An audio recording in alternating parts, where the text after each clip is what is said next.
अल्कोहोलमधला carbon oxygen bond जर break झाला तर त्याच्यानंतर आपण कुठल्या कुठल्या रिॲक्शन्स त्याच्या पाहू शकतो ते पाहिलं होतं आपण. यात पहिलीच रिॲक्शन आपण पाहिली होती ती म्हणजे reaction with hydrogen halides, that is HX. Reaction of alcohol with hydrogen halide last पिरियडला आपण पाहिलं की अल्कोहोल आणि हायड्रोजन हलाइड जर एकत्र झाले तर त्या रिॲक्शनमधून आपल्याला अल्किल हलाइड मिळतील आणि वॉटर मॉलिक्यूल सेपरेट होईल. आणि अल्किल हलाइड आणि वॉटर मॉलिक्यूल सोबतच इथे महत्त्वाचा पॉईंट येतो म्हणजे रिॲक्टिव्हिटी ऑर्डर. HI सगळ्यात जास्त रिॲक्टिव्ह आहे, then HBr and HCl. Similarly अल्कोहोलमध्ये पण टर्शरी सगळ्यात जास्त रिॲक्टिव्ह आहे, त्यानंतर कमी सेकंडरी आणि सगळ्यात कमी जे आहेत ते प्रायमरी अल्कोहोल आहे. तर हा पॉईंट आपण लास्ट पिरियडला ऑलरेडी पाहिला होता, तो आता आपण थोडा रिवाईज केला. नेक्स्ट टॉपिक पाहूया आपण आता.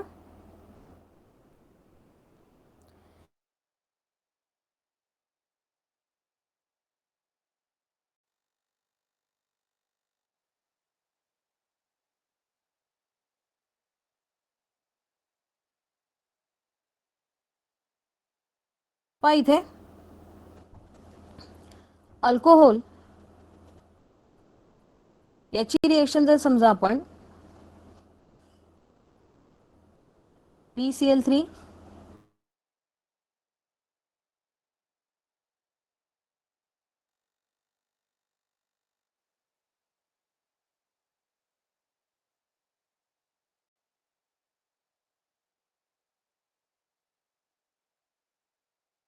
क्लोराइड किंवा सल्फोनिल क्लोराइड यांच्यासोबत जर रिएक्शन केली आपण तर काय प्रोडक्ट मिळेल पाहता इथे.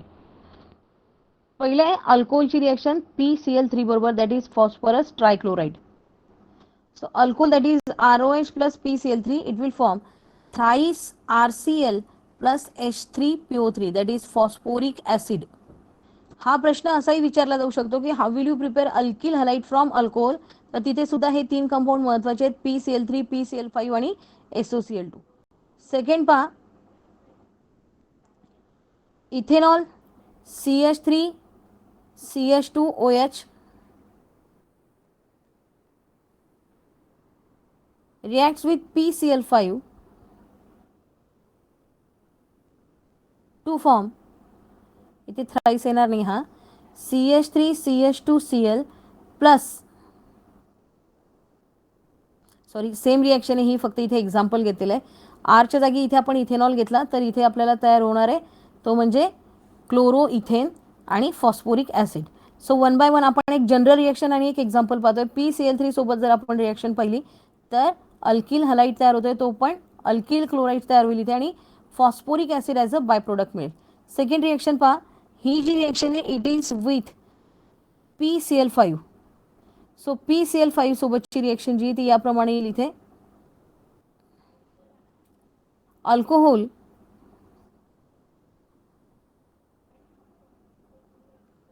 on reaction with PCl5 gives RCl plus POCl3 plus HCl. इथे सुद्धा HCl as a byproduct. So alkyl chloride plus phosphoryl chloride आणि HCl as a byproduct मिळेल. इथे बॅलन्स करण्यासाठी 5 लिहिण्याची गरज नाही आहे समोर. So ethanol on reaction with PCl5 gives CH3 CH2Cl plus POCl3 plus HCl. आणि लास्ट जो आहे तो कंपाऊंड आहे SOCl2. SOCl2ची रिॲक्शन नेहमी लक्षात घ्या की SOCl2ची रिॲक्शन जी ती always show it in presence of pyridine. पायरिडिनच्या प्रेझेन्समध्ये अल्कोहोल रिॲक्ट विथ थायोनिल और sulphonyl chloride, that is SOCl2.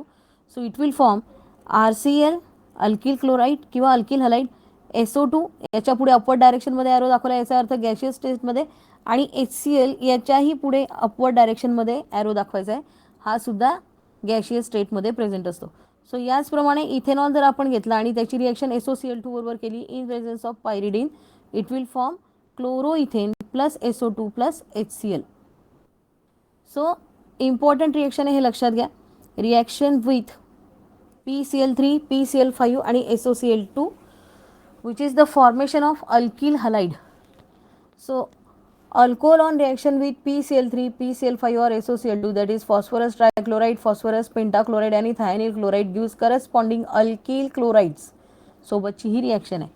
फक्त रिॲक्शनचा टाईपवरून लक्षात ठेवायचं आहे ते. How will you prepare question विचारला जातो. व्हॉट आर द, दोन प्रकारे प्रश्न विचारला जाईल. एक, what is the action of following reagent on alcohol, PCl3, PCl5, SOCl2, किंवा how will you prepare alkyl halide from alcohol by using PCl3, PCl5 and SOCl2. Next topic पाहूया आपण, dehydration of alcohol to alkene. So dehydration याचा अर्थ आधी लक्षात घ्या. Dehydration याचा अर्थ होतो removal of water molecule. De म्हणजे रिमूव्ह करणे, हायड्रेशन याचा अर्थ H2O. आणि अल्कोहोलमधून जर आपण वॉटर मॉलिक्यूल रिमूव्ह केला तर करस्पॉन्डिंग अल्किन तयार होतो तिथे. Dehydration means removal of water. Alcohol when treated with concentrate H2SO4 or phosphoric acid or alumina undergo dehydration to form alkene. डिहायड्रेटिंग agent जे वॉटर मॉलिक्यूल ओढून घेतात ते म्हणून आपण इथे काय काय कन्सिडर करू शकतो. So we can use concentrate H2SO4 sulphuric acid और phosphoric acid H3PO3 or alumina. So these are the dehydrating agent which forms alkene from alcohol. So primary alcohol जर आपण रिॲक्ट केला, these are the most difficult to dehydrate. यांच्यामधून water molecule बाहेर काढणं अतिशय कठीण असतं. इथे आपण डिहायड्रेशन ऑफ इथेनॉल घेतलेलं आहे फॉर एक्झाम्पल म्हणून. Requires concentrated sulphuric acid and a temperature of 413 kelvin. पहा, प्रायमरी, सेकंडरी आणि tertiary alcohol reacts with sulphuric acid, but इथे तिघांसाठी कंडिशन वेगळी असणार आहे. एक म्हणजे सल्फ्युरिक ॲसिडचं कॉन्सन्ट्रेशन प्रत्येकासाठी वेगळं असेल. प्रायमरीसाठी वेगळं, सेकंडरीसाठी वेगळं आणि टर्शरीसाठी वेगळं. सेम टाईम टेम्परेचरसुद्धा वेगळं असेल. आता प्रायमरी अल्कोहोल हा फार लेसली रिॲक्ट होतो म्हणून त्याच्यासाठी जास्त स्ट्रॉंग सल्फ्युरिक ॲसिड इथे वापरावं लागेल आणि टेम्परेचरसुद्धा जास्त लागेल. जसं जसं आपण प्रायमरीपासून सेकंडरी टर्शरीकडे जाऊ तसं तसं कॉन्सन्ट्रेशन पण कमी होईल आणि टेम्परेचरसुद्धा कमी होईल. सो पहा इथे हा प्रायमरी अल्कोहोल घेतला आहे ethanol, ethyl alcohol which requires 75% concentrate H2SO4 gives इथिन at 413 kelvin. So इथे हा आपण कन्सिडर करूया की हा H2O रिमूव्ह झाला तर CH2 डबल बॉन्ड CH2 म्हणजेच इथिन तयार झाला. अशा प्रकारे प्रायमरी अल्कोहोलपासून आपण अल्किन तयार केला. दुसरी रिएक्शन पाहूया आपण. प्रोपेनॉल सेकंडरीसाठी दिली आहे. आता प्रोपॅन टू OL हा कंपाऊंड घेतला आपण. CH3CC हा CH3, नंतर CH2, हा CHOH आणि हा CH3. टेम्परेचर आणि प्रेशर कॉन्सन्ट्रेशन दोघी गोष्टी पाहिजे.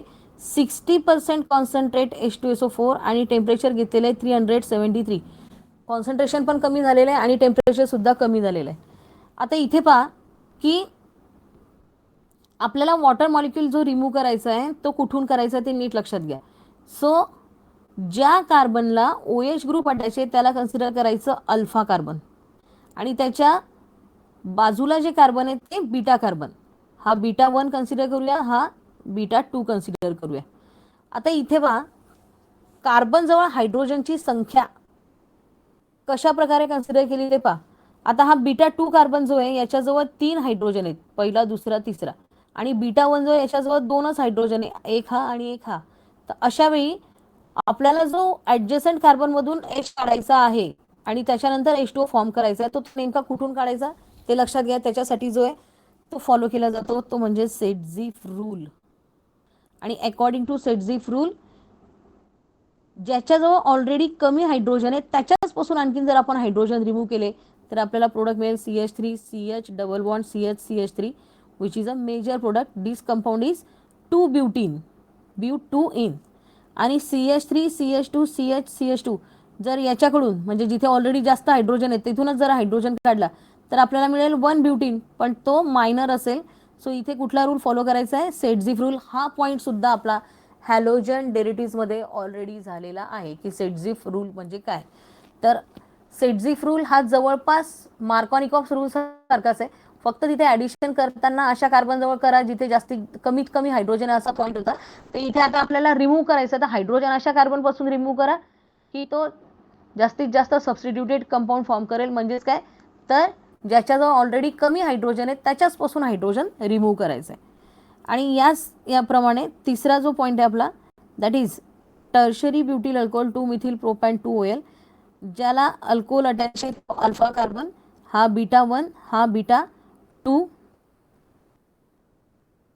आणि हा बीटा 3. 3 कार्बन आहे. तिघांपैकी ज्याच्याजवळ कमी हायड्रोजन आहे तो जर आपण कन्सिडर केला, टेम्परेचर आणि कॉन्सन्ट्रेशन पहा, इथे जास्त रिॲक्टिव्ह असल्यामुळे 20% कॉन्सन्ट्रेट पण चालतो सल्फ्युरिक ॲसिड आणि टेम्परेचर घेतलेलं आहे 363 केल्विन. आणि यानुसार आपल्याला प्रोडक्ट मिळाला आहे तो आहे 2 मिथिल प्रॉप 1 इन, म्हणजेच 2 मिथिल 1 प्रोपिन, हा इथे आपल्याला प्रोडक्ट मिळालेला आहे. सो अशा प्रकारे प्रायमरी, सेकंडरी आणि टर्शरी अल्कोहोल जरी अल्किन फॉर्म करत असले तरी त्यांच्या रिॲक्टिव्हिटीज डिफरंट आहे. प्रायमरी अल्कोहोल कमी रिॲक्टिव्ह आहे, सेकंडरी त्यापेक्षा थोडा जास्त आणि टर्शरी सगळ्यात जास्त रिॲक्टिव्ह आहे. त्यामुळे जो डिहायड्रेटिंग एजंट आपण इथे यूज करतो त्यांचं कॉन्सन्ट्रेशन सुद्धा डिफरंट आहे आणि टेम्परेचर सुद्धा डिफरंट आहे. कॉन्सन्ट्रेशन हळूहळू कमी होत जातं प्रायमरीपासून टर्शरीकडे जाताना आणि टेम्परेचर सुद्धा कमी होत जातं. So this reaction is very important. 3 alcohol इथे घेतलेत आपण, प्रायमरी, सेकंडरी आणि टर्शरी, म्हणून हा प्रश्न 3 मार्कांसाठी परीक्षेत विचारला जाऊ शकतो. How will you differentiate between primary, secondary and tertiary alcohol on the basis of dehydration reaction, असा प्रश्न विचारला जाऊ शकतो. नेक्स्ट रिॲक्शन पाहूया आपण, ऑक्सिडेशन. अगेन ही रिॲक्शन सुद्धा 3 मार्कांसाठी बऱ्याचदा विचारली गेलेली आहे. ऑक्सिडेशनमध्ये आपल्याला ऑक्सिडाइज करायचं आहे अल्कोहोल. सो प्रायमरी अल्कोहोलचं प्रोडक्ट वेगळा असेल, सेकंडरीचा वेगळा असेल आणि टर्शरीचा वेगळा असेल. Primary alcohol in presence of pyridinium chlorochromate, PCC short फॉर्ममध्ये म्हणतात त्याला, CH2Cl2 अँड 25 डिग्री सेल्सिअस टेम्परेचरला इट फॉर्म्स अल्डिहाइड. कसा फॉर्म होता अल्डिहाइड पहा, RCHO हा एवढा ग्रुप कॉमन राहील. इथून आणि इथून हायड्रोजन जे आहेत ते रिमूव्ह केले जातील आणि अल्डिहाइड फॉर्म होईल इथे. नंतर इथे डबल बॉन्ड फॉर्म होईल, हा अल्डिहाइड तयार होईल आणि RC double bond OH primary अल्कोहोलपासून अल्डिहाइड तयार होईल. सो प्रायमरी अल्कोहोल त्याचबरोबर कॉपर किंवा CrO3 पायरिडिनच्या प्रेझेन्समध्ये पण अल्डिहाइड फॉर्म करू शकतो. म्हणजे ऑक्सिडायझिंग एजंट चेंज करून सुद्धा आपण सेम प्रोडक्ट इथे मिळवू शकतो. सो प्रायमरी अल्कोहोलला जर आपण ऑक्सिडाइज केलं तर अल्डिहाइड मिळतो, हे लक्षात ठेवायचं आहे. CrO3 आणि पायरिडिन हे कोलिन्स रिएजंट म्हणून सुद्धा यूज केले जातात. सो प्रायमरी अल्कोहोलचीच रिॲक्शन परत पोटॅशियम परमॅंगनेट किंवा पोटॅशियम डायक्रोमेट किंवा क्रोमिक ऑक्साईड बरोबर जर केली तरी तर मात्र इथे प्रायमरी अल्कोहोलपासून जो येतो ॲसिड मिळतोय आपल्याला, carboxylic acid, which is the secondary product of alcohol, primary alcohol.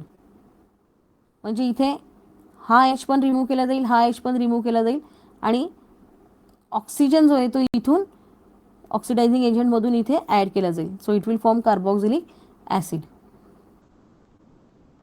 Secondary अल्कोहोलसाठी रिॲक्शन पहा. सेकंडरी अल्कोहोल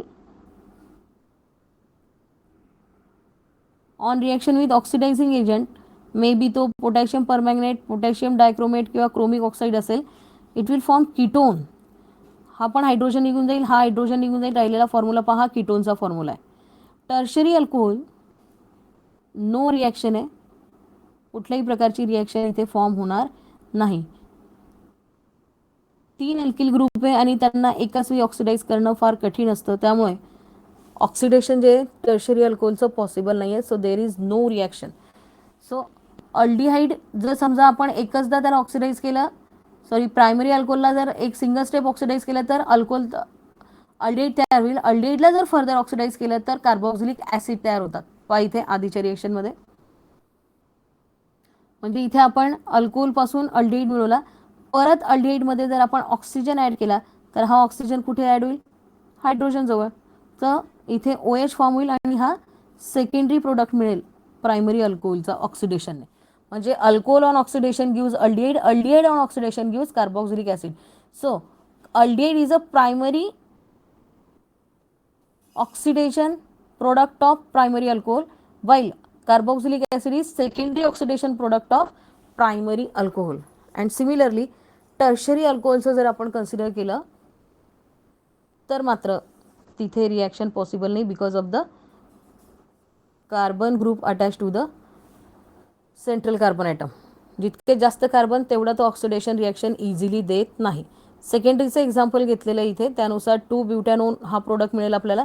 CHOH च्या ऐवजी तिथे आपण घेतला आहे C++O. बाकीचा ग्रुप जसाच्या तसा आहे. OH रिमूव्ह केलं आहे तिथून. सो याप्रमाणे ही झाली oxidation reaction of primary, secondary and tertiary. Same reaction आपण कॉपरसोबत पण दाखवू शकतो. सो कॉपर आणि टेम्परेचर पहा इथे. कॉपरच्या प्रेझेन्समध्ये ॲट टेम्परेचर 573 इथं जनरली रिएजंट आणि टेम्परेचरमध्ये फारसा फरक नाही. सो प्रायमरी अल्कोहोलला ऑक्सिडाईज केलं with copper gives aldehyde. Secondary अल्कोहोलला ऑक्सिडाईज केलं गिव्ज कीटोन. टर्शरी अल्कोहोलला ऑक्सिडाईज केलं गिव्ज अल्किन.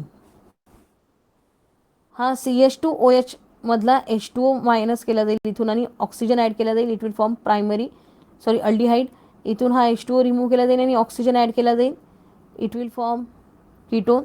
आणि इथे ऑक्सिजन हायड्रॉक्सिल ग्रुपसोबत हायड्रोजनसुद्धा रिमूव्ह केला जाईल आणि हा फॉर्म होईल आयसोब्युटिलिन किंवा ब्युटीन. एक्झाम्पल आहे इथे. सो अशा प्रकारे सेम रिॲक्शन आपण कॉपरसोबत हिटिंग करून सुद्धा दाखवू शकतो. अल्कोहोलचा शेवटचा टॉपिक आहे आपला, तो म्हणजे युजेस ऑफ अल्कोहोल.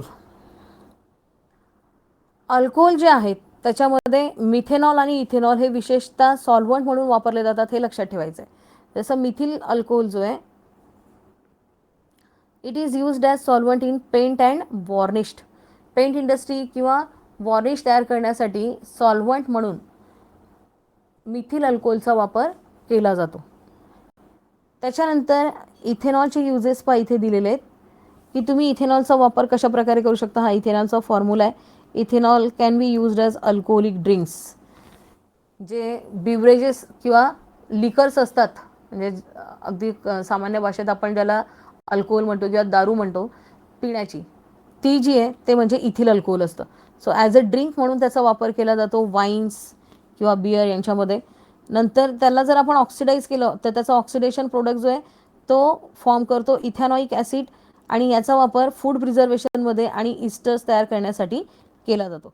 नंतर पेट्रोलला सबस्टिट्यूट म्हणून सुद्धा काही ठिकाणी फ्लुएल म्हणून, इंधन म्हणून सुद्धा त्याचा वापर केला जातो. आणि पेंट्स, वॉर्निश, परफ्युम्स यांच्यामध्ये सॉल्व्हंट म्हणून सुद्धा इथेनॉलचा वापर केला जातो. So these are the uses of alcohol. 2 मार्कांसाठी जर प्रश्न विचारला गेला तर सहज आपल्याला 4 त्याच्यामध्ये पॉईंट्स लिहिता यायला पाहिजे.